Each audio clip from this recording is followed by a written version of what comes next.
तो बच्चों एक बार ब्रीफ रिकैप कर लेते हैं कि लास्ट क्लास में हम लोगों ने क्या क्या कंप्लीट कर लिया था and after that we will continue with our discussion.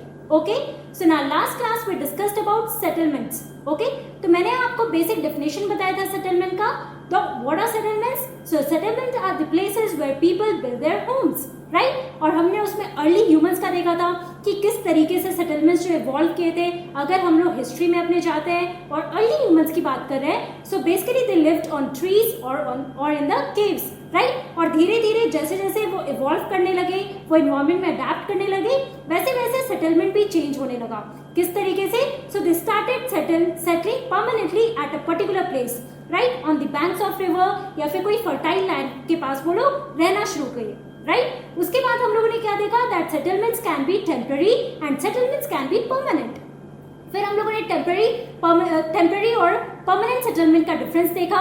That what are the temporary settlements? So temporary settlements are those places where people live for a short period of time, right. और ये basically जो लोग hilly areas में रहते हैं, mountains में रहते हैं, वो लोग इस टेम्पररी सेटलमेंट में रहा करते हैं and they practice hunting, gathering and all that, fishing. ये सारी जो छोटी मोटी एक्टिविटीज होती है बच्चों, ये सारी चीजें वो लोग परफॉर्म करते हैं. Okay, apart from that we also learn about the permanent settlement. In that we saw that the permanent settlement are those places where people they live permanently at a particular place, right. तो मतलब वो लोग हमेशा एक जगह पे ही रहा करते हैं, यहाँ से वहाँ वो लोग नहीं जाते.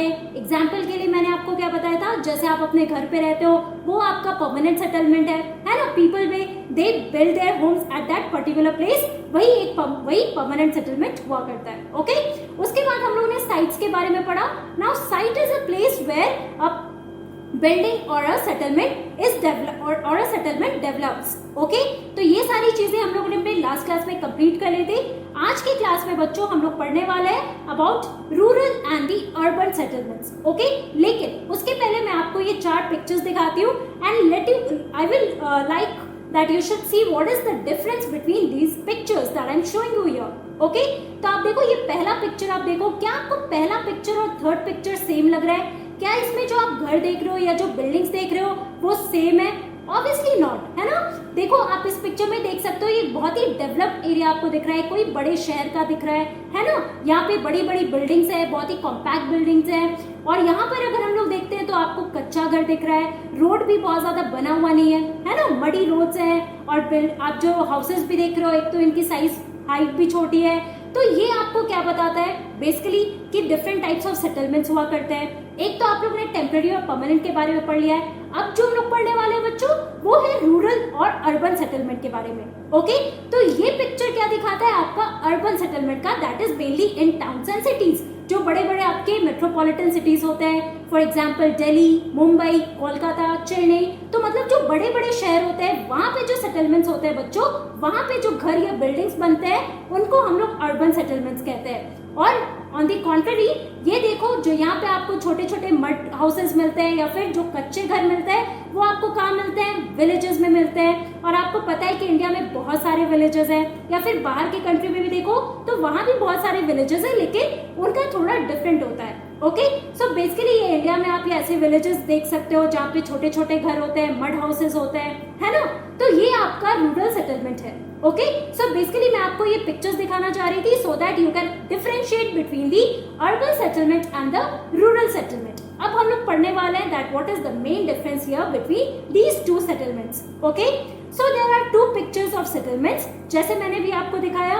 पहला था आपका अर्बन सेटलमेंट और दूसरा है आपका रूरल सेटलमेंट का. अब एक एक करके हम लोग समझते हैं that what is urban settlement and what is rural settlement here. Okay, so first we are going to talk about rural settlement. The villages are rural settlement where people are engaged in activities like agriculture, fishing, forestry, craft work and trading etc.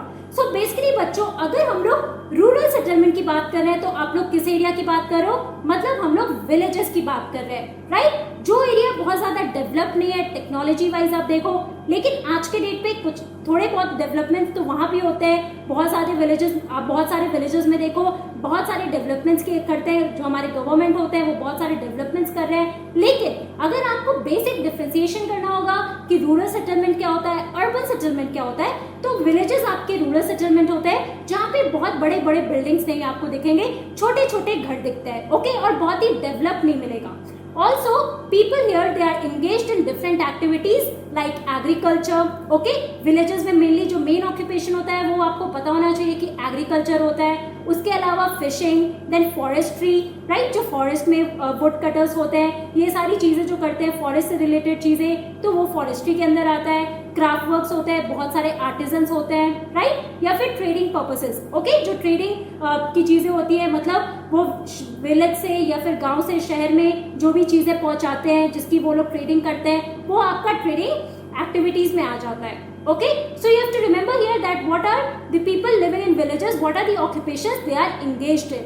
Okay, also rural settlements can be compact और scattered. और अगर हम लोग rural settlement की बात करें बच्चों, तो वो कॉम्पैक्ट भी हो सकता है या फिर वो स्कैटर्ड सेटलमेंट भी हो सकता है. तो एक एक करके अब हम लोग डिफरेंशिएट करने वाले हैं between this compact settlement and the scattered settlement. यहाँ पे देखो मैंने पिक्चर शो किया है of the rural settlement. Okay, ये एक हिली रीजन में, बट यहाँ पे आप देख सकते हो जो घर है बच्चों, वो बड़े बड़े घर आपको नहीं दिख रहे हैं. जैसे अभी आप लोगों ने अर्बन सेटलमेंट में देखा कि ऐसे बहुत बहुत बड़े बड़े बिल्डिंग्स होते हैं, लेकिन यहाँ पे आपको छोटे छोटे घर दिखेंगे, है ना. तो हम लोग एक तरीके से यहाँ पर पिक्चर्स के थ्रू समझने की कोशिश करते हैं कि रूरल सेटलमेंट्स में कैसे घर हुआ करते हैं. ओके, अब पहले आप देखो कॉम्पैक्ट सेटलमेंट क्या होता है या स्कैटर्ड सेटलमेंट क्या होता है, और ये एक दूसरे से डिफरेंट कैसे होता है. So compact settlement is a closely built area of dwellings wherever flat land is available. तो कॉम्पैक्ट सेटलमेंट कहने का क्या मतलब है बच्चों? So it is a closely built area of dwelling. मतलब कि यहाँ पे आप इस पिक्चर के थ्रू ही समझ सकते हो, ये पिक्चर है आपका कॉम्पैक्ट सेटलमेंट का. अब यहाँ पे आप देखो कि किस तरीके से सारे घर आपको बिल्कुल आस-पास बिल्कुल एक दूसरे के बगल में, एक दूसरे को बाउंड्री टच करते हुए ये सारे घर आपको मिलेंगे. तो बहुत ही एक छोटे से जगह पे आप देखो एक कॉम्पैक्ट वे में ये पूरा सेटलमेंट किया गया है ना, कि इतना बड़ा एरिया है और यहाँ पे जितने भी घर आपको दिखेंगे वो बिल्कुल आजू बाजू होते हैं, राइट. तो यही आपका कॉम्पैक्ट सेटलमेंट होता है, जहाँ पे बहुत ही क्लोज एरिया में बहुत ही क्लोजली बिल्ड होते हैं जो भी आपके घर होते हैं. ओके, अब स्कैटर्ड सेटलमेंट क्या होता है? So in a scattered settlement dwellings are spaced over an extensive area. Okay, अब इसका ठीक रिवर्स होता है स्कैटर्ड सेटलमेंट में. उसमें क्या होता है कि जो भी घर बनते हैं बच्चों, वो काफी एक्सटेंसिव एरिया में स्कैटर्ड होते हैं, right. This type of settlement is mostly found in hilly tracts, thick forest and regions of extreme climate. अब ये सेटलमेंट आपको कहाँ मिलेगा? सो बेसिकली हिली रीजन्स पे, या जहाँ पे बहुत ही थिक फॉरेस्ट एरिया हो, बहुत ही बाउंड्रीफुल फॉरेस्ट हो उस एरिया में, या फिर जो रीजन्स आपके जहाँ पे एक्सट्रीम क्लाइमेट हो, राइट, कि बहुत ज्यादा एक्सट्रीम वहाँ पे हॉट कंडीशंस होता हो या फिर एक्सट्रीम विंटर होता हो, तो वैसे एरिया में आपको स्कैटर्ड सेटलमेंट मिलेंगे. मतलब वहाँ पे आपको बहुत ज्यादा घर नहीं मिलेंगे, जिस तरीके से आप यहाँ पे देख सकते हो कि एक एरिया में आपको बहुत सारे घर दिख रहे हैं. लेकिन यही आप इस पिक्चर में देखो तो आप देखो हिली एरिया में घर आपको इस तरीके से मिलेंगे, मतलब बहुत ही दूरी पे एक दूसरे से सारे घर बने होते हैं, राइट. आपको बहुत क्लोजली बिल्ड यहाँ पे जितने भी आपके घर है वो आपको क्लोजली बिल्ड नहीं मिलेंगे. ओके, सो ये आपका डिफरेंस हो गया कॉम्पैक्ट सेटलमेंट और स्कैटर्ड सेटलमेंट का, right. Also in rural areas people build houses to suit their environment. अगर हम लोग रूरल एरियाज की बात करते हैं बच्चों, तो वहां पे जो घर बनते हैं वो लोग कैसे बनाते हैं? बेसिकली वो अपने एनवायरमेंट के अकॉर्डिंगली घर बनाते हैं. अब हम लोग एग्जांपल के थ्रू ही समझने की कोशिश करते हैं. So in regions of heavy rainfall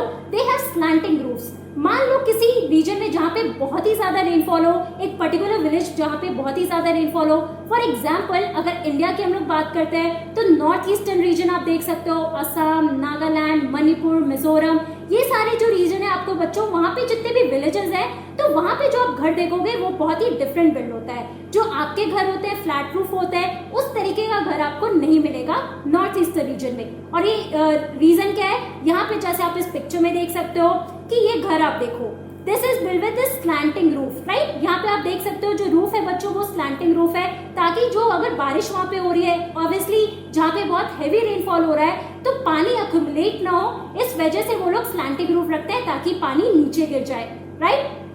also places where water accumulates in the rainy season, the houses are constructed on a raised platform or stilts.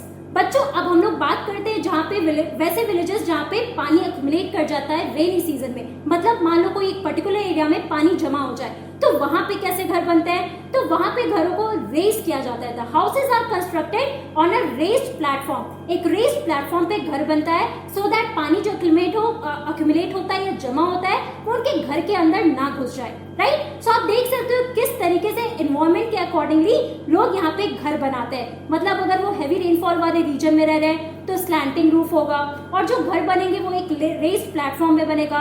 यहाँ पे फॉर एग्जांपल आप देख सकते हो कि एक रेस्ड प्लेटफॉर्म पे या स्टिल्स पे ये सारे घर बनते हैं। Okay, this is example of the village that is in the region of heavy rainfall. Okay, also thick mud walled houses with thatched roofs are very common in areas of hot climate. अब हम लोग एक तरफ तो heavy rainfall की बात कर रहे हैं, जहाँ पे हेवी रेनफॉल हो रहा है जिस रीजन में, तो वहां पे किस तरीके के घर होंगे आपको मैंने पिक्चर के थ्रू भी दिखा दिया। लेकिन अब अगर हम लोग हॉट क्लाइमेटिक रीजन की बात कर रहे हैं तो वहां पे कैसे घर होते हैं, सो वहां पे थिक मड वॉल्ड हाउसेज होते हैं। ओके, अब यहाँ पे आप इस पिक्चर में देख सकते हो ये एक छोटा सा मड हाउस है।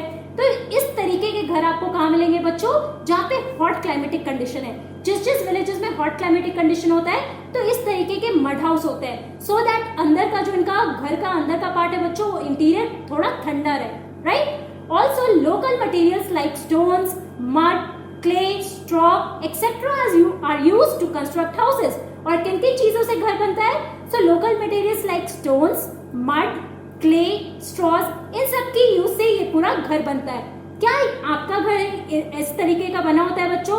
नहीं ना।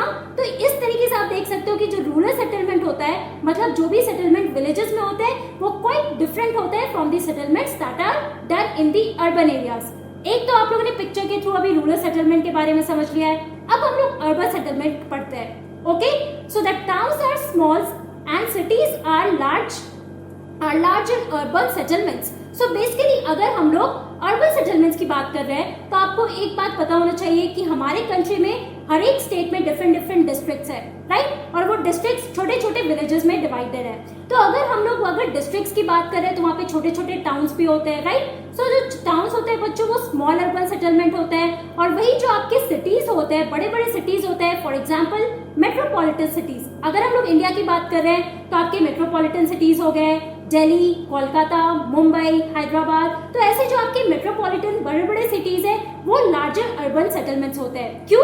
क्योंकि वहां पे आप देखो कि बहुत बड़े बड़े बिल्डिंग्स होते हैं, राइट। वहां पे आपका सेटलमेंट क्वाइट डिफरेंट होता है from that of the rural settlement, right. यहाँ पे जैसे आप इस पिक्चर में देखो, now this is the picture showing your urban settlement, जहाँ पे आप इतने बड़े बड़े बिल्डिंग्स देख सकते हो। और ये आपको मेट्रोपॉलिटन सिटीज में मिलेंगे। जो छोटे छोटे टाउन्स होते हैं वहां पे आपको छोटे छोटे घर मिलेंगे, लेकिन वो घर जो होते हैं वो डेवलप्ड होते हैं, राइट। जैसे आप लोगों ने अभी देखा मड हाउसेस होते हैं तो वो आपको हमेशा विलेजेस में मिलेंगे।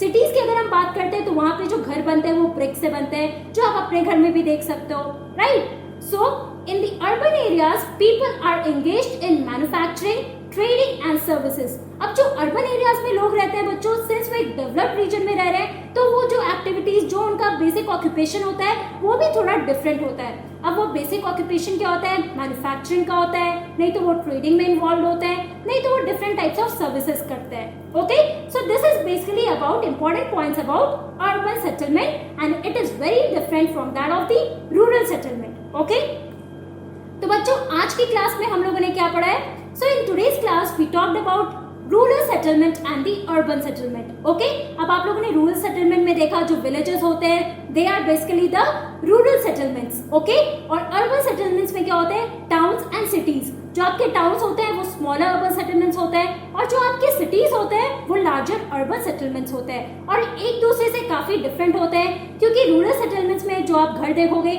वो आपको बहुत ही डिफरेंट तरीके से कंस्ट्रक्टेड दिखेगा।